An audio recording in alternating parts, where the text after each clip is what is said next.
Developing resilience and a good belief system is what it takes to shift your mind from a limiting belief to a belief that will change your life forever. Hi, I'm Ruthie. Welcome to Ruthie's Personal Space. This is a community of people trying to make their lives better. So if you'd like to join us, hit the subscribe button, like, share, and send love to somebody in the comments because we love you too.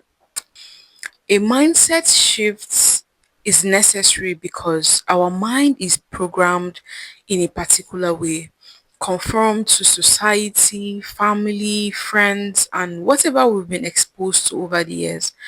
It takes your decision to shift your mindset from where you are now into what you want to be for things to change in your life.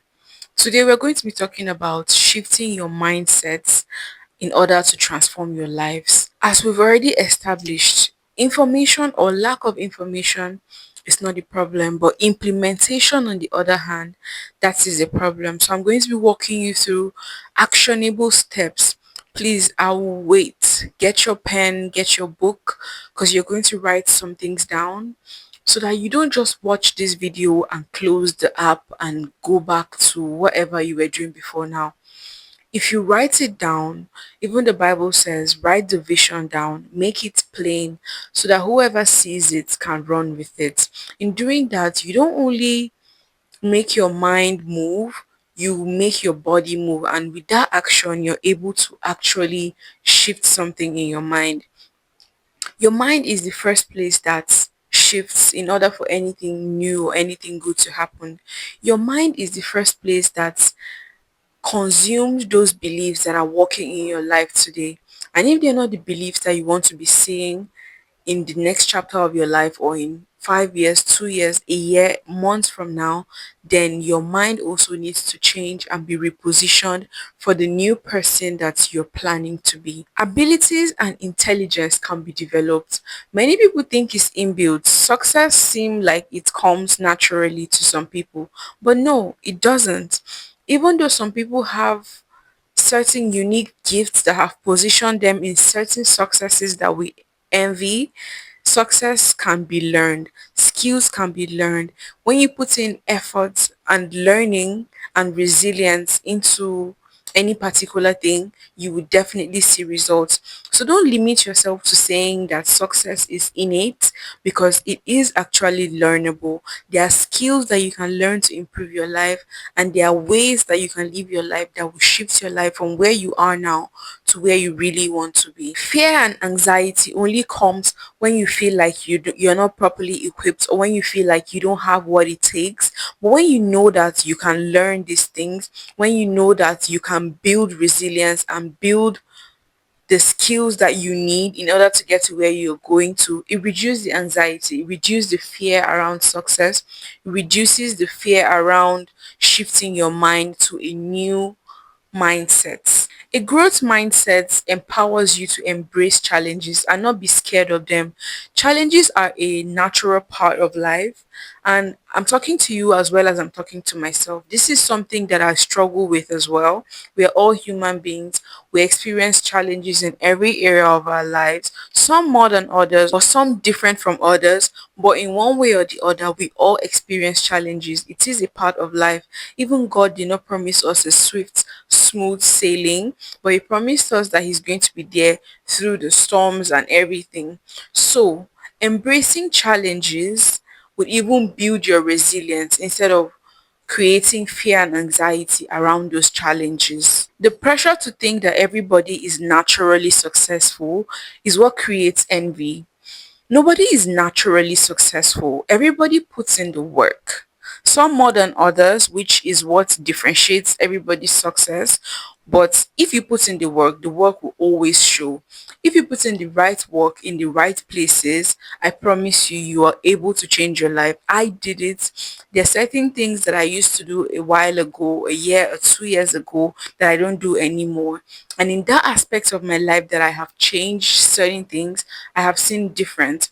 I have improved in certain things more than others, but the areas where I have really put in the work, trust me, I have seen tremendous results. And there are some beliefs we have adapted over the years.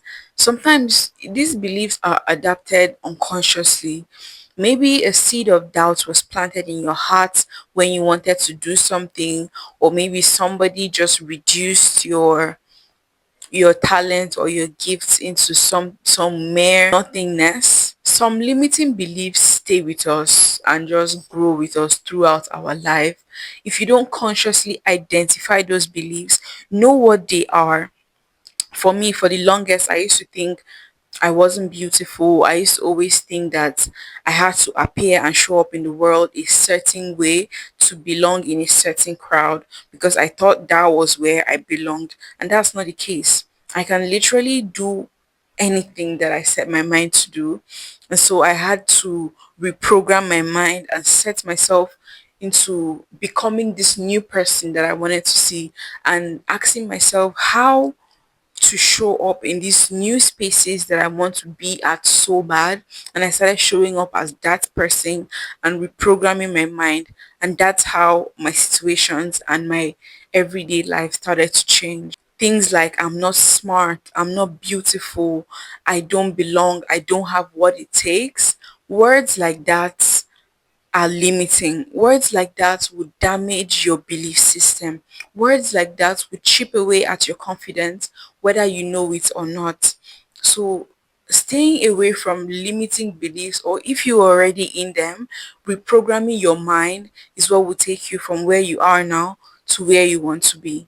Now, I'm not a teacher or whatever. I'm also learning as we go. I always say, as I talk to you, I talk to myself. And so I've written down some actionable steps that we can practice over the week that will help you build a better mindset system. And so that you know that I am also not a pro at this, I'm literally learning. I have them written in my notes. The first actionable step is to conduct a limiting belief audit, which means what? Check the things that are limiting you and just screen them basically. So the first thing you do is you write 5 beliefs holding you back. Write down 5 beliefs holding you back. I'm going to wait. Go and get your book and your notes and come back. I'm waiting. And replace them with positive beliefs like I can learn skills to help me start. I can start small and build up.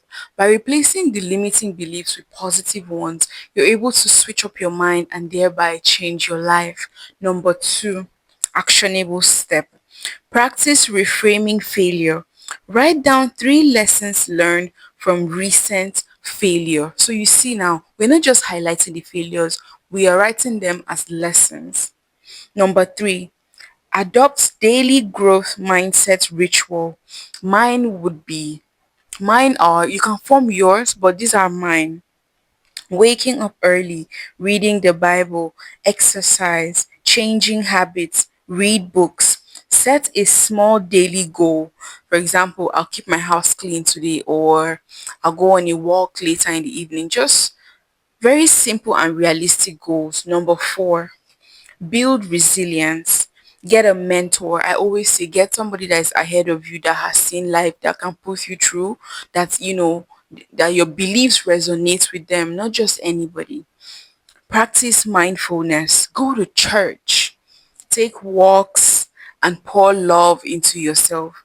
These steps would help you build resilience and build your confidence. And lastly, number 5, track progress and celebrate wins. Track what you're doing. Have a journal, have a book, have a notepad where you write your wins, and just see what you've been doing so far so that you can give yourself a pat on the back every now and then, or a hug every now and then, to say, you know what, we're doing good. Because yes, you're actually doing good.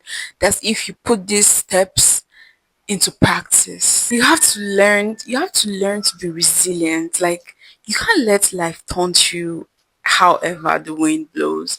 You have to be resilient. Please, whatever you do, be strong.